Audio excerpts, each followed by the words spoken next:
Ça va, tout le monde est revenu? Ok. Donc, vous avez pu faire une anamnèse, c'est-à-dire sur votre ligne de temps, trouver suffisamment de contenu. Alors bien sûr, peut-être que vous n'avez pas pu retracer toute votre histoire, toute votre vie, mais l'idée c'est d'avoir pas mal de situations. Et là, ce qu'on va faire avant de vraiment démarrer sur cette semaine, sur vraiment ces protocoles qui sont en lien avec la ligne de temps, je vous en ai parlé ce matin quand je vous ai présenté les techniques, mais on va se refaire un point, parce que ce que j'aimerais que vous puissiez faire, ça serait déjà là de faire un petit... On continue le travail préparatoire, à vous dire cette semaine, on va travailler quoi en fait? Quel protocole sur quel sujet? Parce que du coup, ça vous permet d'éviter de perdre du temps et d'en gagner, du coup. Quand on fait les techniques et qu'on vous dit bon bah allez-y, choisissez un sujet, des fois on dit oh là mais je sais pas trop sur quoi travailler, etc. Là ça va vous permettre de gagner du temps et en plus ça vous permet d'ancrer la structure et la logique de la PNL. Donc on a vraiment 4 grands principaux protocoles qui sont en lien avec la ligne de temps. Donc le squash sur la ligne de temps, donc là je vous ai mis avec les niveaux logiques. Donc les niveaux logiques c'est la croyance. On a 2 croyances qui s'opposent et qui se contredisent. D'accord? Donc, par exemple, une croyance que j'ai sur mon futur dans un de mes projets, où je vais me dire, par exemple, je sais que je peux réussir ce projet-là. Vous voyez? Ça peut être une croyance, je vais réussir ce projet, j'ai confiance en moi, j'ai confiance en ma capacité à réussir. C'est une croyance que j'ai sur mon projet futur. Et en même temps, je peux avoir une croyance dans mon passé qui me fait dire, mais de toute façon, je réussirai jamais rien. Je suis incapable de faire, par exemple, de changer de voie professionnelle. Je ne serais pas capable de le faire, par exemple. Vous voyez? Donc, c'est 2 croyances sur la ligne de temps qui s'opposent. Donc, quand vous avez 2 croyances chez la personne qui s'oppose, généralement, ça se met à jour quand la personne vous parle de son état désiré, quand la personne vous parle de son objectif. Et quand on est dans l'écologie et qu'on dit est-ce qu'il y a un inconvénient à atteindre son objectif ou est-ce qu'il y a quelque chose qui freine, la personne peut à ce moment-là vous dire j'ai une partie de moi qui en fait n'y croit pas du tout en fait. Je vous dis tout ça, c'est bien joli, mais en fait au fond de moi j'y crois pas. Ça vous est déjà arrivé de vivre ce genre de situation? Et donc l'idée, ça va être quand on va faire un travail sur la ligne de temps, parce que c'est ce qu'on va faire cet après-midi, on va vraiment aller retrouver l'événement qui est en lien avec la création de cette croyance limitante et on va aller regarder à cette époque-là, c'était quoi la fonction positive d'avoir ce type de croyance, en quoi est-ce qu'elle peut être encore utile aujourd'hui si on la généralise moins et inversement, enfin vous verrez, on va faire un squash au niveau des croyances pour vraiment harmoniser les croyances. Je vous donne un exemple parce que quand on fait un travail comme ça de changement de croyance, vous ne pouvez pas, alors là ce que je vous dis c'est au-delà du squash, hein, vous ne pouvez pas faire dire à une personne une croyance qui est complètement opposée parce que des fois ça marcherait pas non plus. Par exemple, je vous donne une situation, vous avez une personne qui vient d'apprendre qu'elle a un cancer, elle vient vous voir et elle vous dit sa croyance c'est qu'elle est sûre qu'elle va mourir, d'accord? Elle a une croyance limitante puisqu'elle se dit oh, je ne vais pas m'en sortir, j'ai un cancer, je vais mourir. On ne peut pas non plus lui mettre une croyance positive à lui dire non mais t'as qu'à te dire que tu es en parfaite santé.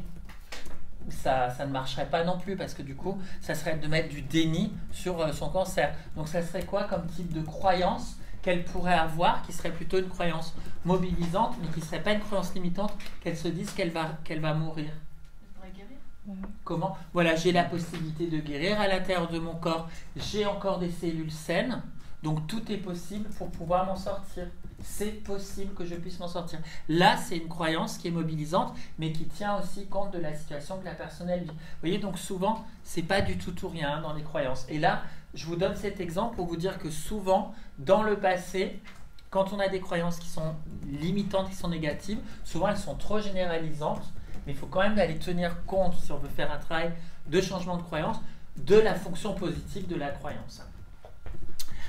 Alors, la ligne de temps, donc 2 croyances qui s'opposent. Autre protocole sur la ligne de temps, le changement d'histoire.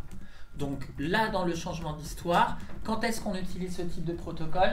Quand la personne a un état interne qui est limitant pour elle, quels que soient les contextes que la personne rencontre dans sa vie. Excusez-moi, ça allait trop vite pour moi, je n'ai pas suivi. Là, c'est les états internes, c'est ça? Et là, voilà, donc là, changement d'histoire, état interne. Alors, attention à ne pas confondre avec la désactivation d'encre, parce que dans la désactivation d'encre, c'est le même contexte qui réactive un ancrage automatique. Par exemple, je vais chez le dentiste, chaque fois que je vais chez le dentiste, je me mets à paniquer, à avoir des angoisses, ou chaque fois que c'est le printemps, je me sens déprimé. Vous voyez, c'est le même contexte qui active un ancrage émotionnel négatif. Ça, c'est de la désactivation d'encre. Alors que dans le changement d'histoire, les contextes changent, mais la personne, elle est toujours en contact avec une émotion qui est limitante chez elle et qui est quand même assez présente.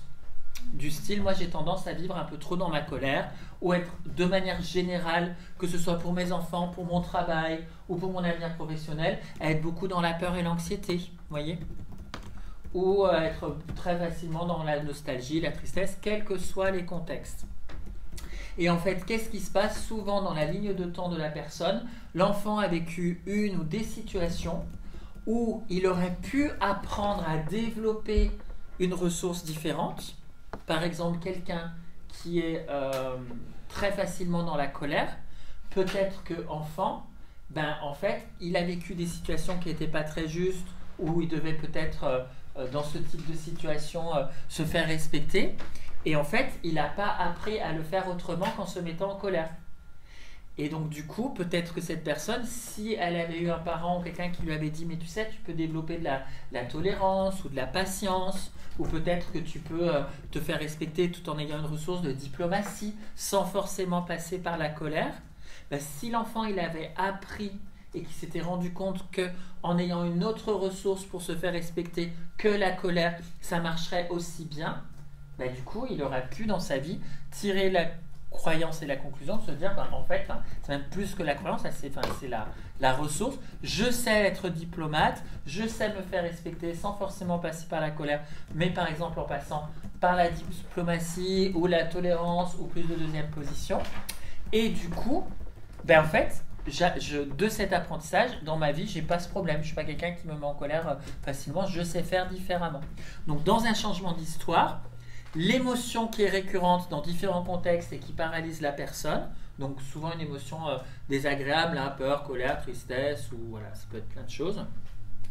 En fait, on va aller donner la ressource à l'enfant, on va aller remonter dans la ligne de temps, on va trouver des événements où l'enfant, il aurait pu apprendre à faire différemment, mais où il ne savait pas faire. Comme on dit, une personne fait les meilleurs choix parmi ceux qui lui sont possibles, et vous allez donner la ressource à l'enfant. Et vous allez changer l'histoire parce qu'il va se rendre compte qu'il arrive à atteindre son objectif avec une autre ressource. Ça va? Dans la logique?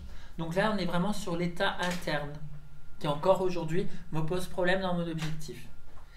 Dans la réempreinte, ici, l'enfant a eu une croyance qui lui a été donnée de par ses parents, de par les expériences qu'il a vécues dans sa famille, ou un éducateur, en tout cas souvent c'est une figure d'autorité. Et souvent, dans la réempreinte, il en a fait une croyance identitaire. Il en a vraiment fait une croyance sur lui-même. C'est-à-dire qu'il y a eu une confusion dans les niveaux logiques chez l'enfant. Par exemple, l'enfant qui a eu des mauvaises notes à l'école, peut-être que ses parents lui ont dit « mais alors vraiment, tu es comme ton père, tu n'iras pas faire des études longues parce que tu es bien comme moi, tu es bien comme ton père.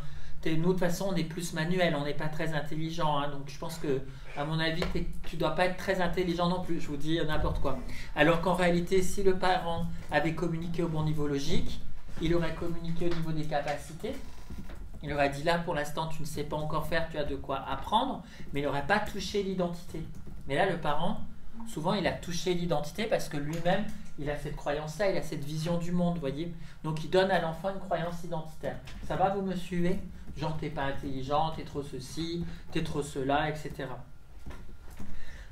Et donc là, dans la réempreinte, comme la personne, elle a grandi avec cette introjection, c'est-à-dire la personne, elle a incorporé la voix de son père, la voix de sa mère, et c'est toujours cette personne qui est vivant dans la tête de l'enfant. Donc, dans le livre « Changer ses croyances avec la PNL », ce que je vous disais ce matin, Robert Dilts donne vraiment cet exemple. Elle avait vécu...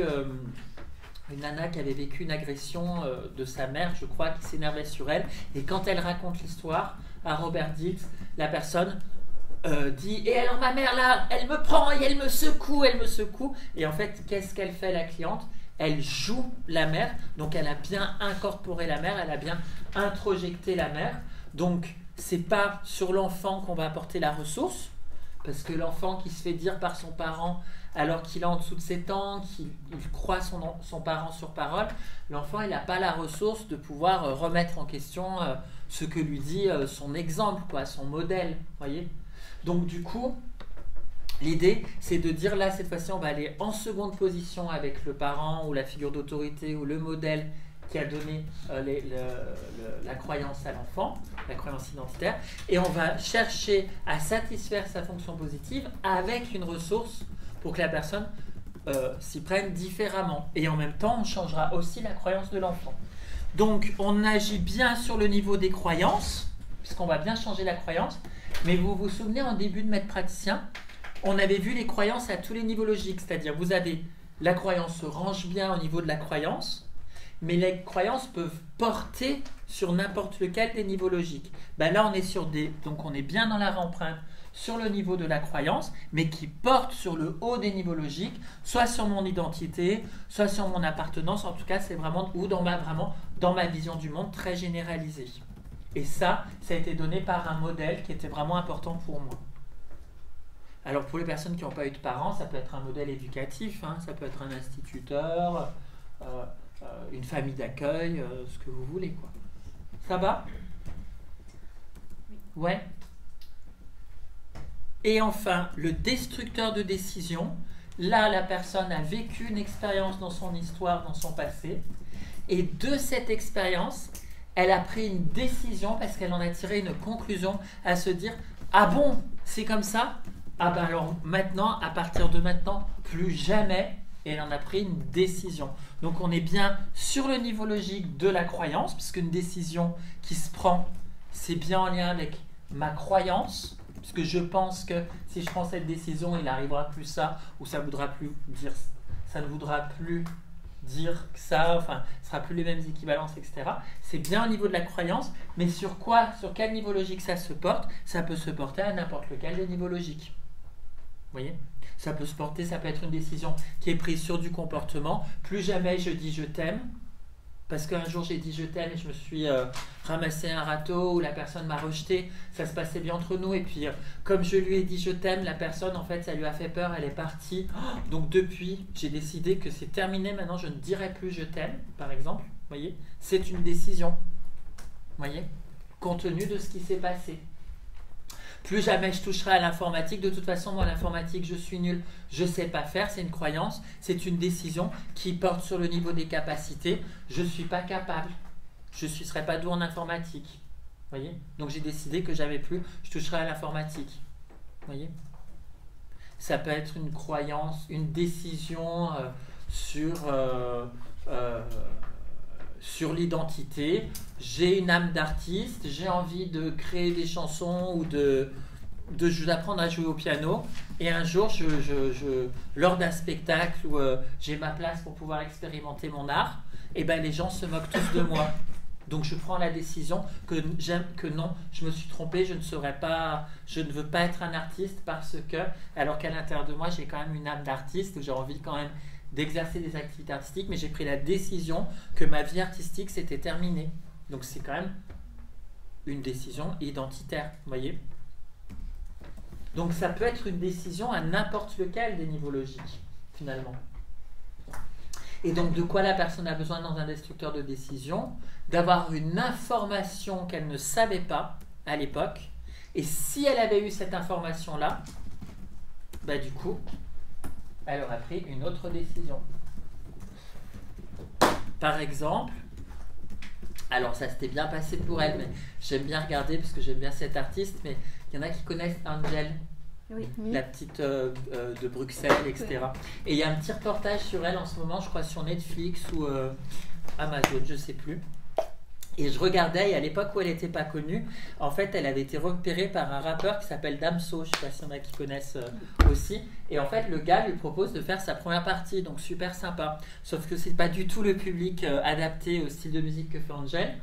Et elle se fait, donc on voit les vidéos de l'époque, elle se fait mais huer dans la salle, mais elle se fait démonter, quoi. Les gens la huent, dégagent et tout, enfin, c'est une catastrophe.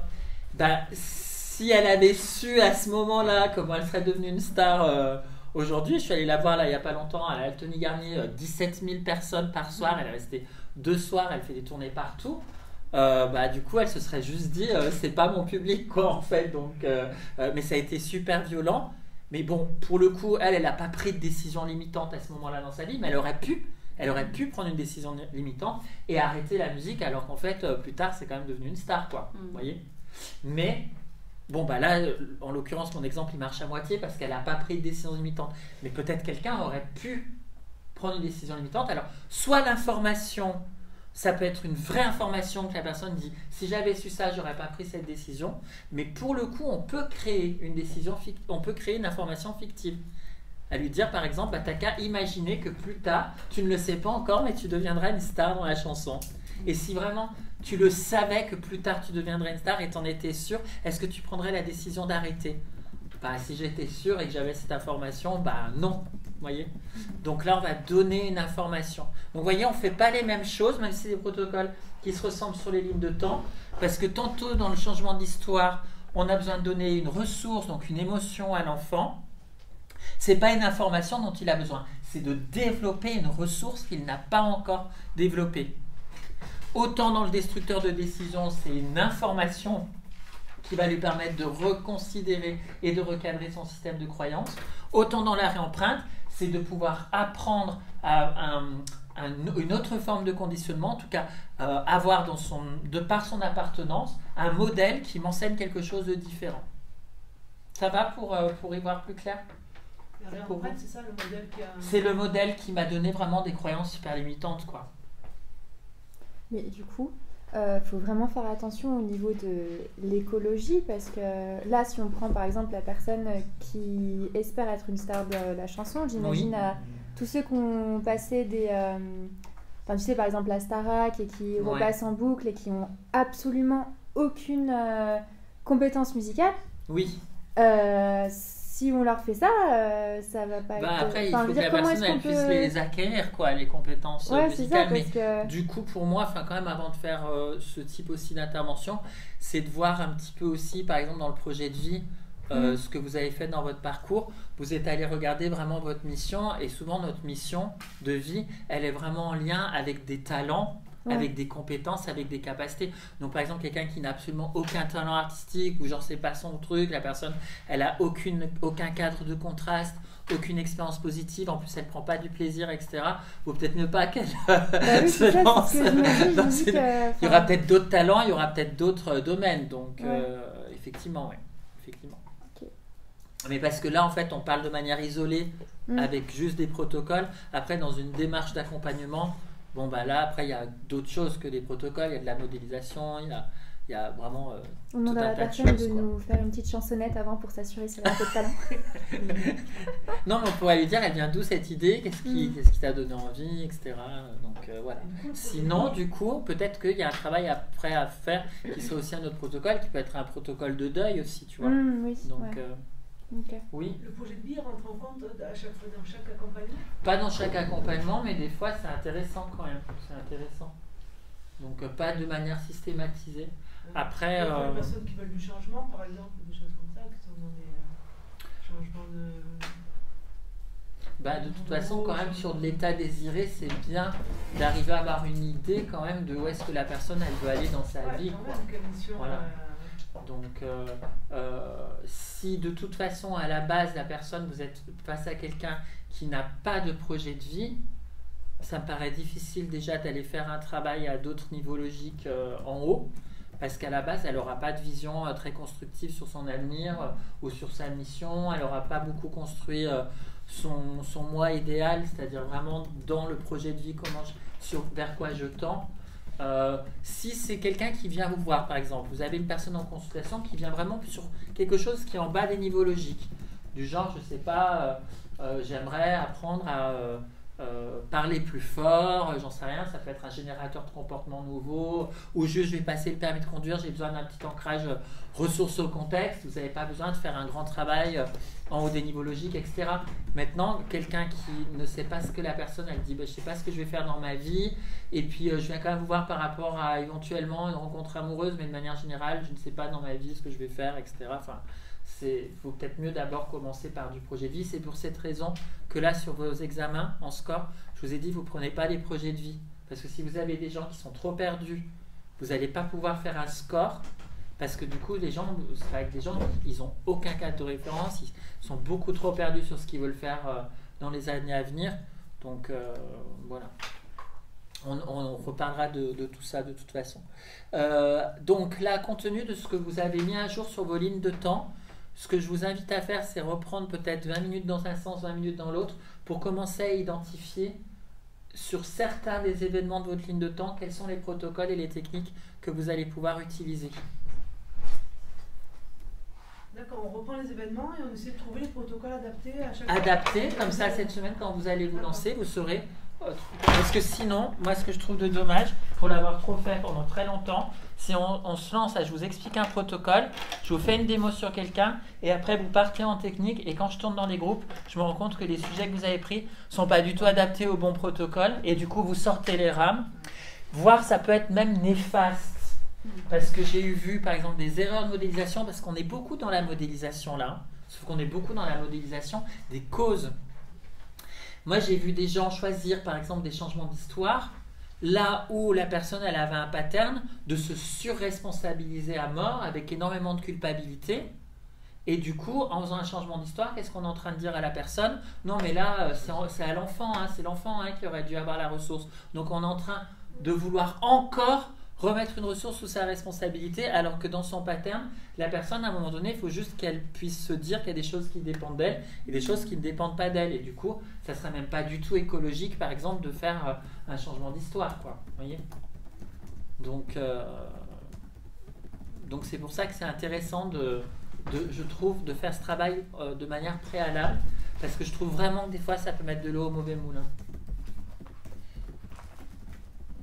Tu avais une question, non? Non, j'ai pas du tout. Moi j'ai l'impression, après effectivement ça dépend un peu pour le cas de violence, des choses très importantes, très impactantes, très traumatisantes. Mais après j'ai l'impression que la réempreinte et le changement d'histoire, c'est un peu une pièce à deux faces, c'est un peu les deux faces d'une même pièce plutôt.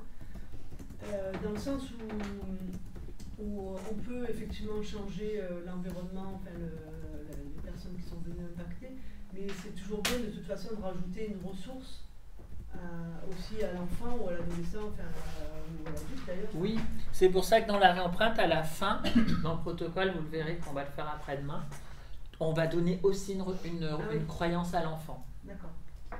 Mais si tu veux, ça va être compliqué par exemple de se dire, par exemple une petite fille qui voit son père frapper sa mère sans arrêt tous les jours en rentrant chez elle, ça va être compliqué de dire à la petite fille, mais tu sais, on va juste te donner la ressource qu'il y a la croyance qu'il y a des hommes qui sont bienveillants et que l'homme n'est pas un danger, alors qu'en fait elle a quand même eu ce modèle-là, quoi. Vous voyez ? Donc il faut quand même qu'on arrive à réparer le modèle qui a été abîmé, parce que... Non mais on peut lui donner à la victime aussi, justement, parce qu'il y a cette idée de victime, on peut lui donner aussi justement la rassurer, lui donner la ressource, effectivement elle est victime de cette situation-là. Mais le problème c'est que comme elle aura construit une ressource sur quelque chose qui ne dépendait pas d'elle, je reprends mon exemple, la petite fille qui a vraiment construit la croyance que les hommes sont dangereux.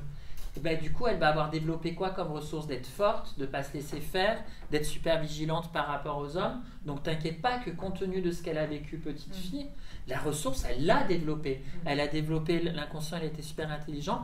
Elle a développé une ressource qui était hyper adaptée à cet environnement-là. Mais du coup, la ressource d'oser se montrer dans sa vulnérabilité en faisant confiance à un homme, ça va être vraiment, et j'arrive pas à imaginer comment on va pouvoir dans un changement d'histoire lui dire t'as cette ressource de vulnérabilité alors qu'elle reste dans une situation où le père est violent, et même si on refait l'histoire et qu'elle dit à son papa mais papa tu sais tu me fais peur, par exemple, ça dépend de l'enfant, là elle dit un message à son père, c'est pas pour autant, ça se trouve la personne va dire non, même en disant ça à mon père il m'en met une, donc ça changera pas peut-être, voyez. Donc il faut vraiment que quand vous allez changer l'histoire, que ça puisse fonctionner compte tenu de qui avait besoin de la ressource dans le système.